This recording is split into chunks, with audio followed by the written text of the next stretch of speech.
Meus irmãos, vamos passar a leitura da palavra do Senhor. Foi revelado aqui no início do culto dessa manhã que um tema, a ênfase, seria voltado para a obra da evangelização, né? E nós vamos caminhar nessa direção e eu quero convidá-los à leitura da palavra do Senhor no livro de Atos, capítulo 7.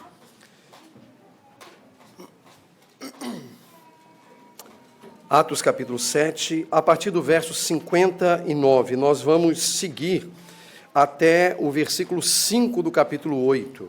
Então, Atos 7, 59 ao capítulo 8, verso 5. A palavra do Senhor diz assim: E enquanto o apedrejavam, Estevão orava, dizendo: Senhor Jesus, recebe o meu espírito. Então, ajoelhando-se, gritou bem alto: Senhor, não os condenes por causa deste pecado. E depois que ele disse isso, morreu. E Saulo consentia na morte de Estevão. Naquele dia, teve início uma grande perseguição contra a igreja em Jerusalém. Todos, exceto os apóstolos, foram dispersos pelas regiões da Judéia e da Samaria. Alguns homens piedosos sepultaram Estevão e fizeram grande lamentação por ele. Saulo, porém, queria destruir a igreja. Indo de casa em casa, arrastava homens e mulheres, lançando-os na prisão. Enquanto isso, os que foram dispersos iam por toda parte pregando a palavra. Filipe foi à cidade de Samaria e anunciava Cristo ao povo dali. Deus nos abençoe nessa manhã e nos fale ao coração por intermédio da sua palavra. Se você, meu irmão, minha irmã, é amante de clássicos cristãos, é possível que você tenha uma lista, mesmo que pequena, de obras que, na sua opinião, as pessoas não podem deixar de ler. São obras que você, sem qualquer dúvida, recomendaria às pessoas, aos irmãos. Entre os clássicos antigos, temos, por exemplo, A Imitação de Cristo, de Tomás A. Kempis.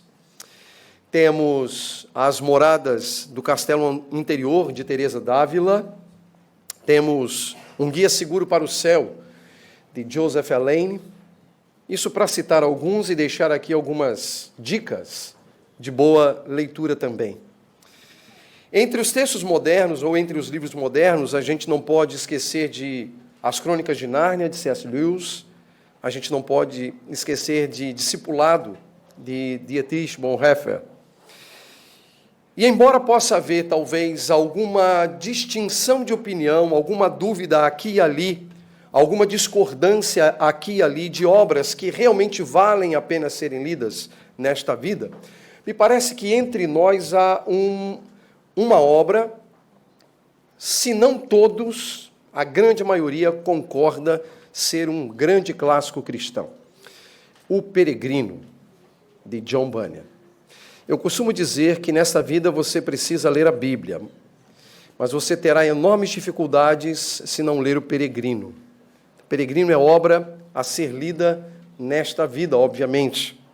Fica aqui o meu encorajamento. Costumo brincar que lá em Volta Redonda não pode ser membro da igreja se não ler o Peregrino. Tem que ler o Peregrino. Meus irmãos, John Bunyan, ele escreveu essa obra durante sua prisão na cidade de Bedford, na Inglaterra, no século XVII. Ele esteve preso durante aproximadamente 12 anos, sem direito a julgamento, e por causa da palavra de Deus e do testemunho de Jesus. Bunyan, ele testemunhou de perto, na própria pele, a hostilidade do mundo em relação à pregação do Evangelho. Bunyan teve a clareza do que é ser um hóspede indesejável em sua própria terra, em sua própria casa. Mas apesar de todo o sofrimento injusto que lhe foi causado e as lutas e dores por ele experimentadas, aquele tempo de prisão foi um tempo bastante produtivo. E o seu trabalho nas mãos de Deus tem gerado frutos, dos quais nós somos, ainda hoje, testemunhas. O peregrino é a história de cristão a caminho da cidade celestial. É a jornada de alguém que precisa lidar com as suas dúvidas, seus temores, suas dores, suas lágrimas, seus perigos. São inúmeras as hostilidades e as perseguições contra ele e contra seus companheiros. Há momentos até na leitura do livro que parece anunciar certo fracasso e que ele não conseguirá alcançar o seu objetivo. Até que a gente percebe na sequência da leitura que a mão do Senhor a conduz, dando-lhe ânimo, renovando-lhe as forças.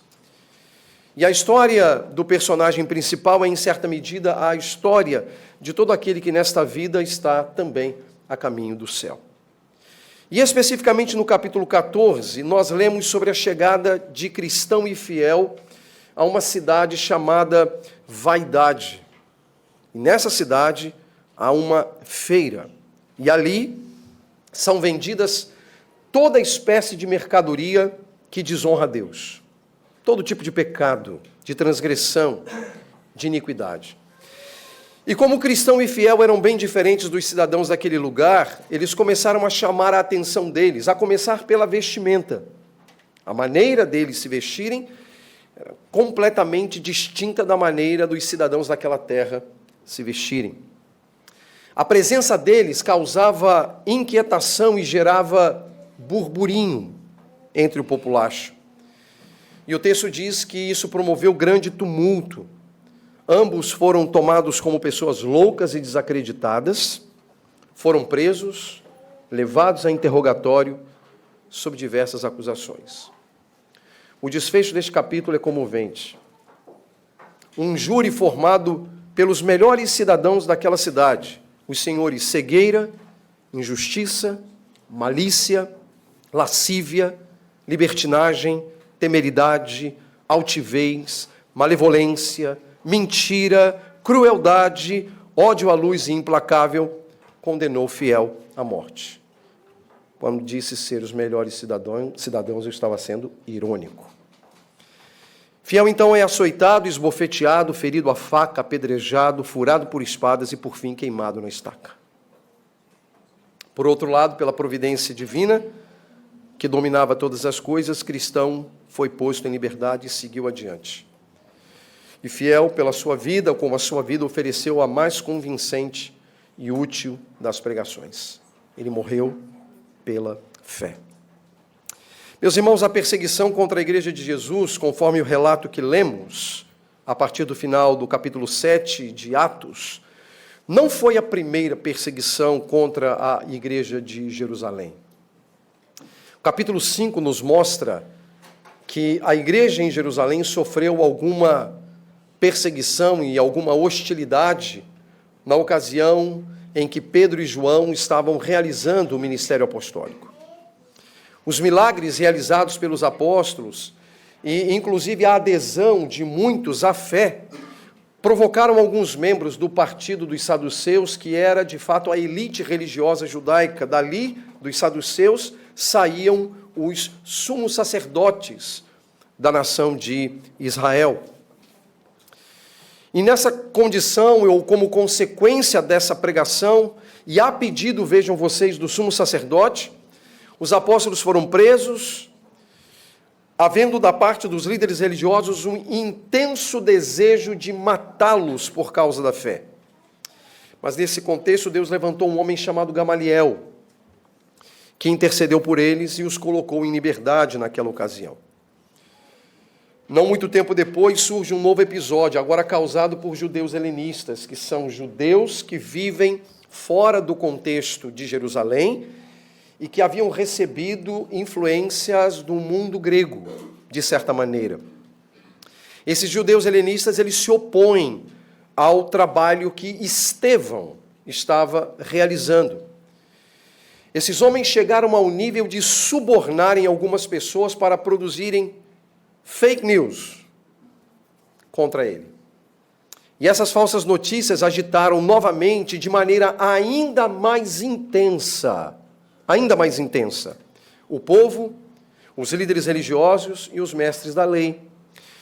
Preso, Estevão foi conduzido ao Sinédrio para apresentar a sua defesa em relação às acusações que pesavam contra ele. E o capítulo 7 de Atos, do qual lemos apenas a parte final, é o discurso de Estevão diante do Sinédrio. Na verdade, uma pregação do Evangelho diante do Sinédrio. E, meus irmãos, diante desse mesmo Sinédrio, Estevão não falou a seu respeito. Ele não saiu em sua própria defesa. Ele não tentou livrar a sua pele ou estabelecer uma política de boa vizinhança com aquelas pessoas. Ele preferiu falar a respeito daquele que alguns desses mesmos líderes religiosos, tempos antes, haviam condenado e matado. Estevão decidiu falar de seu Senhor, Jesus Cristo, e o descreveu como aquele sobre quem Moisés havia escrito, o Messias. Esse discurso e a culpa que lhes foi imputada por Estevão os deixaram ainda mais furiosos, a ponto de, diz o texto, rangerem os dentes de raiva. Rangerem os dentes de raiva. Só que dessa vez não havia um Gamaliel que pudesse interceder por ele. Alguém que chamasse as pessoas à razão e à mudança de comportamento. Mas Deus mesmo o capacitaria Estevão a passar pela dura prova do martírio e ser aprovado. Assim como fiel no relato de John Bunyan.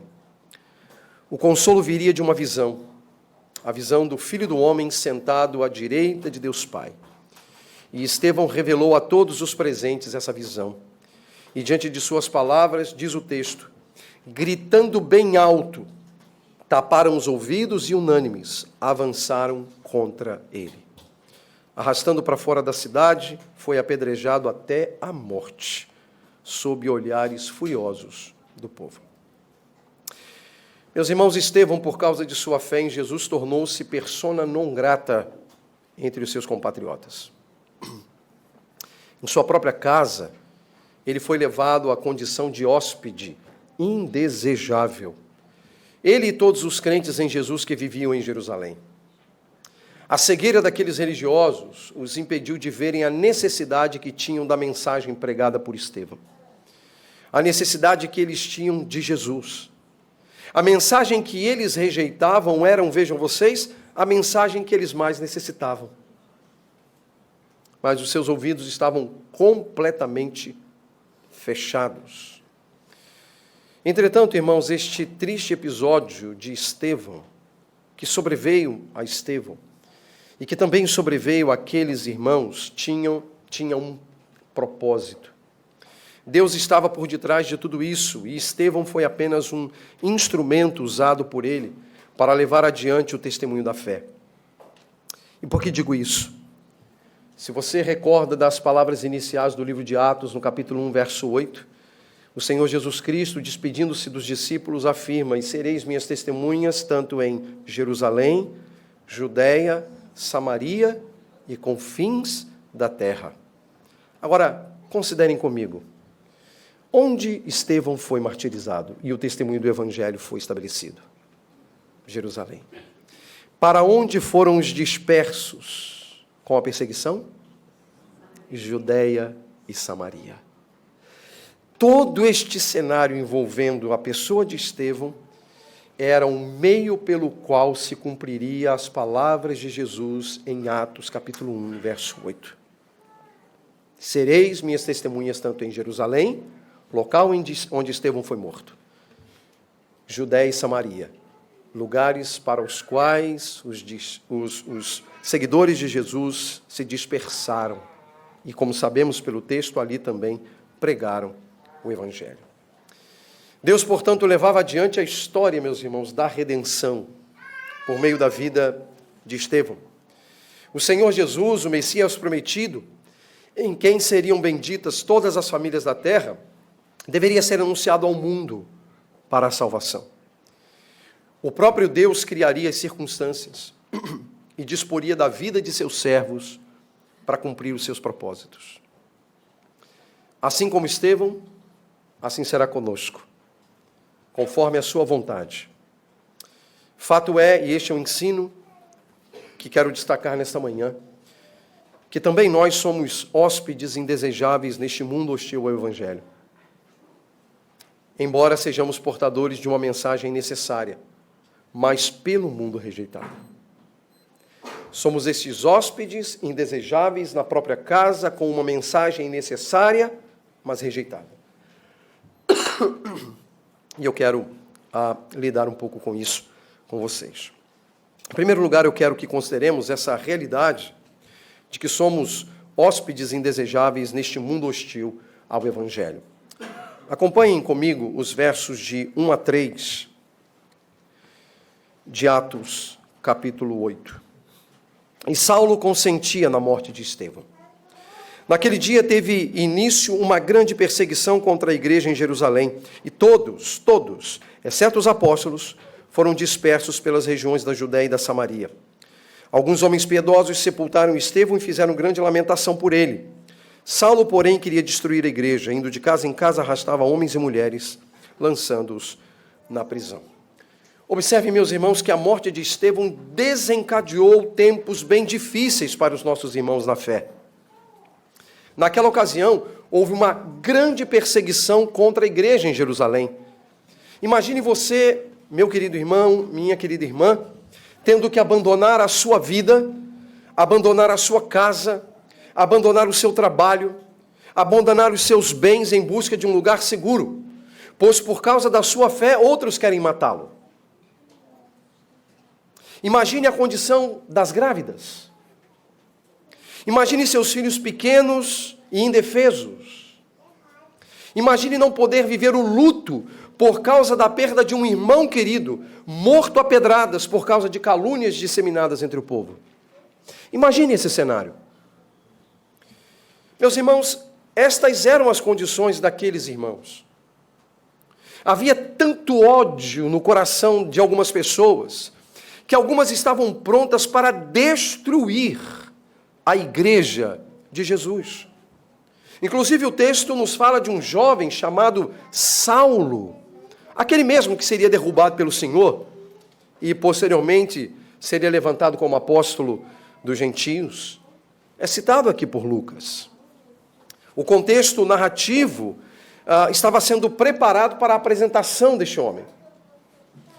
Antes, porém, qual foi a sua atitude? Como ele agiu? Ele agiu de modo implacável e ele agiu de modo diabólico, pois indo de casa em casa, arrastava homens e mulheres lançando-os na prisão. Eram hóspedes indesejados em sua própria casa. Agora, irmãos, não pensemos nós que as coisas mudaram a nosso respeito. O mundo não é solícito em relação a Jesus Cristo. O mundo não é aberto à palavra de Deus. O mundo não é gentil com o povo de Deus. O mundo se opõe a Cristo e trabalha incansavelmente para erradicá-lo do nosso pensamento, do pensamento humano. Esse não é um problema apenas recente para o povo de Deus, é um problema antigo.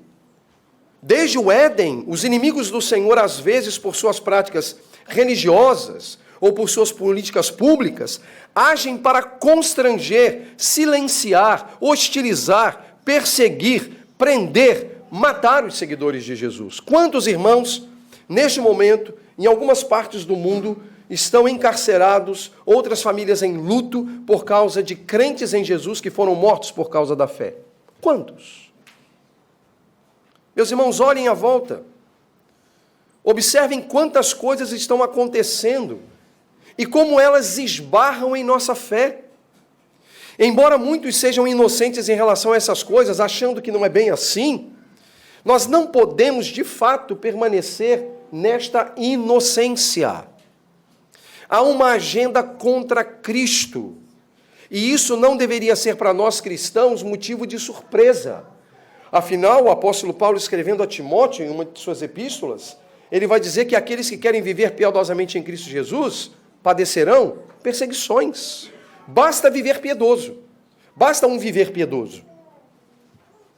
Há muita clareza nas Escrituras sobre essas coisas. Nosso Senhor advertiu quanto a isso, como a gente lê no próprio Sermão da Montanha, essa realidade da perseguição. Bem-aventurados os perseguidos por causa da justiça, porque deles é o reino dos céus. Bem-aventurados sois vós, quando por minha causa, mentindo, disserem todo mal contra vós. Bem-aventurados. Os apóstolos também viveram essas realidades e advertiram a igreja sobre essas realidades. Irmãos, nós somos hóspedes indesejados ou indesejáveis neste mundo hostil ao Evangelho. Não nos enganemos. E se nós pudermos admitir isso como verdade, haverá, meus irmãos, em cada um de nós uma nova percepção sobre a fé. Abandonaremos a ideia da autodefesa ou da autojustificação. Pararemos de agir para livrar a nossa pele ou estabelecer uma política de boa vizinhança com o mundo, a fim de termos alguma sobrevida.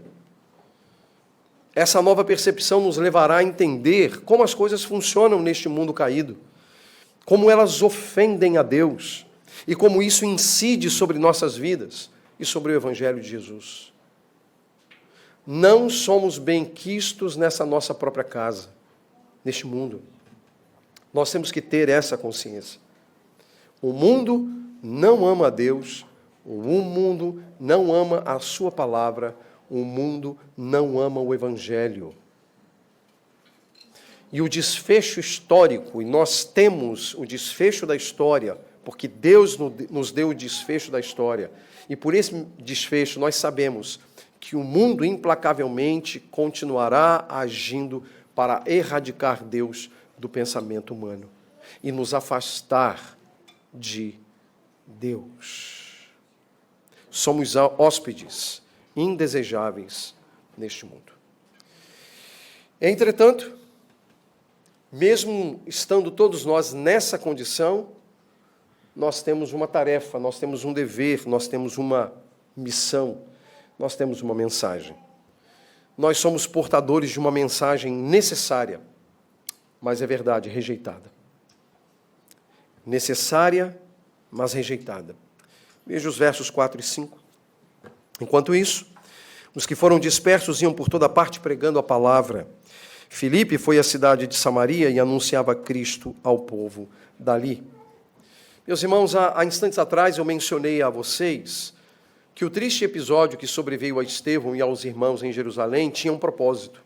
Deus estava guiando todas as coisas, e Estevão era apenas um instrumento usado para levar adiante o testemunho da fé. Lembrem-se que os discípulos deveriam ser testemunhas do Evangelho em Jerusalém, Judéia, Samaria, confins da terra.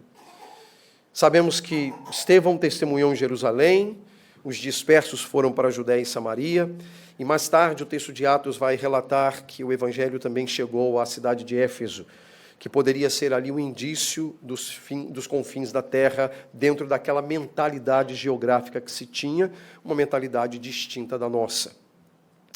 E, meus irmãos, é de saltar aos olhos que aquilo que lhes causava todo o sofrimento não foi abandonado pelos irmãos.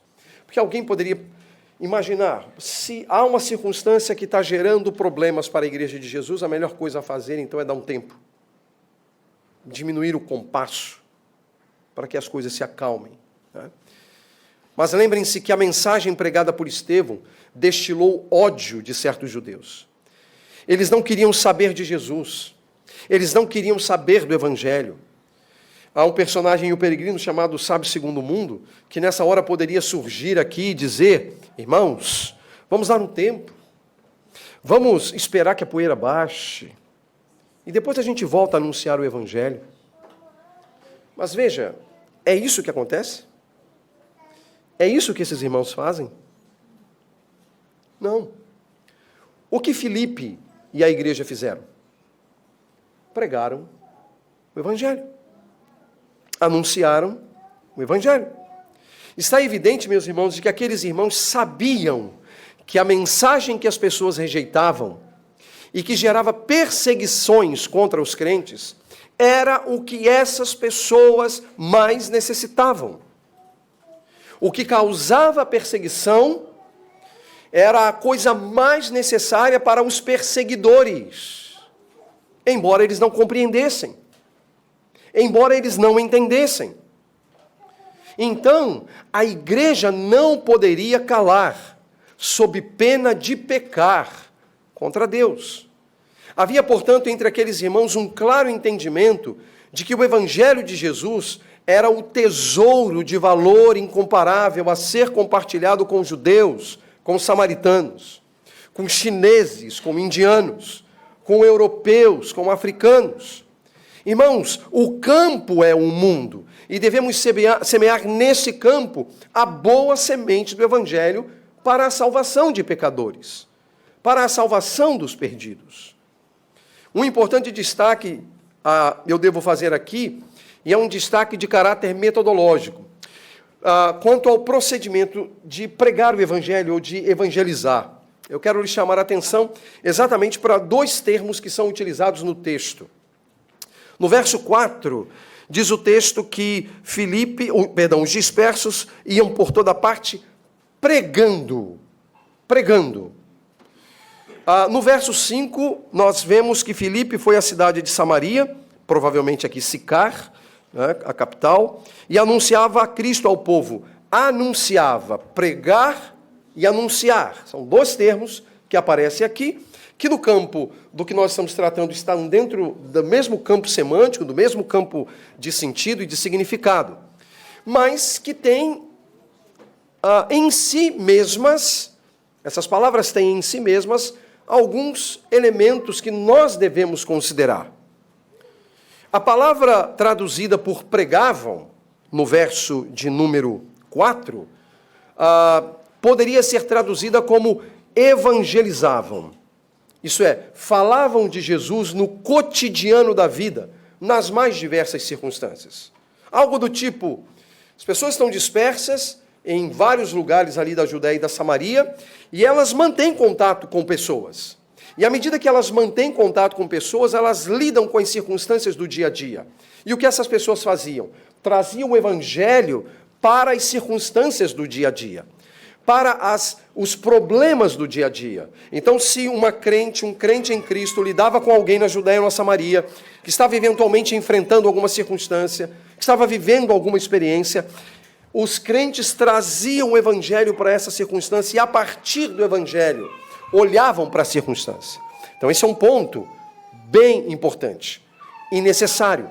Evangelizar, trazer o evangelho à situação da pessoa. E Jesus mesmo nos deu grande exemplo disso, irmãos. Veja, quando ele está conversando com Nicodemos, no capítulo 3 do Evangelho de João, ele traz o evangelho para Nicodemos a partir de uma questão levantada pelo próprio Nicodemos. Se você vai para o capítulo 4, no caso da mulher samaritana, Jesus traz o evangelho para o contexto daquela mulher, uma mulher samaritana. Veja, Jesus não fala da água da vida com Nicodemos, nem fala de novo nascimento para a mulher samaritana. Ele fala de novo nascimento para Nicodemos porque esse é o ponto. E ele fala da água da vida para a mulher samaritana porque esse é o ponto. Jesus trazia o evangelho às circunstâncias. O que o texto está sugerindo aqui é que os dispersos iam por toda parte evangelizando nesse aspecto, trazendo o evangelho para as realidades das pessoas. E quantas vezes as pessoas compartilham conosco circunstâncias, não é verdade? O que o texto está sugerindo? Leva o evangelho para a circunstância. Leve o evangelho para a circunstância. Mas o texto não para aí. Porque o texto segue dizendo no versículo 5, que Filipe foi para a cidade de Samaria. Samaria não era uma cidade, Samaria era uma região. Mas provavelmente aqui nós estamos lidando com uma metonímia para a capital da Samaria, que seria Sicar. Então, provavelmente, seria Sicar aqui o caso. E nesse aspecto, o texto diz que ele anunciava. Já o verbo anunciar, ele tem um tom maior formalidade. O evangelizar seria muito mais informal porque está ligado ao cotidiano. Mas o anunciar aqui poderia ser traduzido como proclamar, como um arauto comissionado por Deus. Uma pregação, uma exposição também do Evangelho e da verdade aos seus ouvintes. Basicamente, meus irmãos, como Filipe, Deus também levanta pessoas para fazerem este papel. Por exemplo, no meio da congregação, levanta homens fiéis para cumprir este papel de proclamar o Evangelho de nosso Senhor. E esse tem sido, por exemplo, o papel desempenhado por pastores, por presbíteros, que se colocam diante das pessoas para, de uma maneira um pouco mais formal, expor o Evangelho aos homens. Mas observem, meus irmãos, que a tarefa de evangelizar, aproveitando-se das circunstâncias do cotidiano, é uma tarefa que está sobre todos os crentes. Embora nem todos terão a vocação para proclamar mais formalmente o Evangelho. Todos nós estamos ou devemos estar ocupados com a tarefa de anunciar as grandezas de Deus. A maior necessidade do mundo é pelo mundo mesmo rejeitado. Porque o Evangelho que o mundo não quer é o Evangelho que o mundo precisa. Quem vai cumprir o papel de abrir os olhos das pessoas para entenderem isso? Nós? Não. O Espírito do Senhor é poderoso o suficiente, é capaz, é certeiro em fazer esse papel. E nós sabemos que quando Ele abre os ouvidos e abre o coração, o que nos cabe é apenas nos curvarmos diante dEle em submissão e sujeição, rendendo-nos à mensagem do Evangelho. Mas cabe-nos evangelizar. E àqueles aos quais Deus chamou para esse exercício, pregar com fidelidade o Evangelho. Nós oramos há instantes atrás pela cidade do Rio de Janeiro. O que o Rio de Janeiro precisa, irmãos? Do Evangelho. O que a cidade em que sirvo precisa? Do Evangelho. O que nós precisamos? Do Evangelho. Apesar de sermos hóspedes indesejáveis, nós somos indesejáveis necessários. Somos indesejáveis necessários para tornar Cristo conhecido. Irmãos, pelo ensino da passagem e até mesmo outras alusões feitas sobre o tema por toda a Escritura, nós podemos concluir que, na condição de hóspedes indesejáveis neste mundo, vivemos sob contínuo perigo, mas não podemos nos demover da responsabilidade de anunciar o Evangelho. Somos portadores da mensagem do Evangelho, necessária ao mundo. Aquilo que o mundo menos deseja é o que ele mais precisa, como já instei algumas vezes. O mundo precisa do Evangelho de Jesus. E nós, servos de Deus, precisamos manter as nossas consciências cativas a essa verdade. Será isso que moverá continuamente nossos corações em direção à obediência a Deus. Lembrem-se que, ao orar pelos seus discípulos, nosso Senhor não pediu ao Pai que os tirasse do mundo, embora do mundo eles não fossem. O seu pedido foi para que o Pai os guardasse do mal. Não entendamos, contudo, que ser guardado do mal significa estar blindado a todo tipo de hostilidade e perseguição por causa da fé. Não é isso. Estar guardado do mundo significa que o mal não terá poder para destruir os servos de Deus e a igreja de Jesus. E quando nosso Senhor disse que as portas do inferno não prevaleceriam contra ela, meus irmãos, Jesus não estava blefando.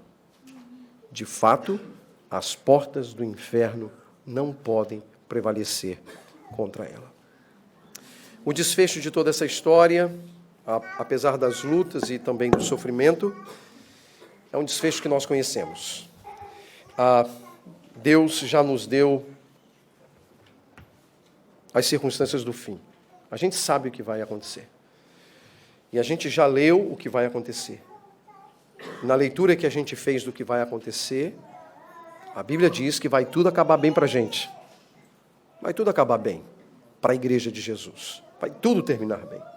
O que não significa que neste tempo nós não tenhamos as nossas lutas e dificuldades para permanecermos fiéis na fé em Jesus Cristo. Não sei, meus irmãos, onde Deus os tem colocado, em termos de ambientes de estudo, ambiente de trabalho, vizinhança, relacionamentos os mais variados, com pessoas as mais variadas. Mas eu sei que há no seu círculo pessoas que precisam de Jesus. Leve o Evangelho às circunstâncias dessas pessoas. Ensine-as. Mostre a cada uma delas a verdade do Evangelho. E deixe o restante com Deus, que faz a obra de um modo perfeito, salvando os seus para a glória do seu nome. Essa tarefa, esse trabalho, é a tarefa e é o trabalho que projeta um triunfo da Igreja de Jesus e do próprio Senhor Jesus, cuja realidade de vitória, de conquista, de domínio e de reconhecimento se tornará concreto num determinado recorte da história e pelos séculos dos séculos. Enquanto isso não chega, vamos trabalhar incessantemente para anunciar o Evangelho de Jesus. Que Deus abençoe e prospere o Evangelho dele no meio de vocês e para a glória do seu nome. Amém. Vamos orar? Bendito Senhor, nós te louvamos pela tua palavra, te louvamos, ó Deus, pelos teus ensinos, te louvamos pelas tuas advertências. E te pedimos, ó Deus, que em nome do Senhor Jesus, o Senhor, de modo poderoso, haja em nossas mentes e em nossos corações, movendo, ó Deus, as nossas vidas ao serviço ao Senhor por meio da evangelização. Que o Senhor nos dê coragem, nos dê ânimo, e conforme a tua palavra mesmo nos diz, o teu Espírito nos ensine e nos dirija sobre o que dizer. Mas ajuda-nos a levar o Evangelho às pessoas que o Senhor tem colocado próximos a nós. Ó Deus, ajude-as. Abra os seus ouvidos e os seus corações para que temam o teu nome e vivam para a tua glória. E com isso, faze prosperar, ó Deus, a tua obra, o teu nome e o teu Evangelho neste mundo. É o que rogamos em nome de Jesus. Amém. Amém. Obrigado, irmãos.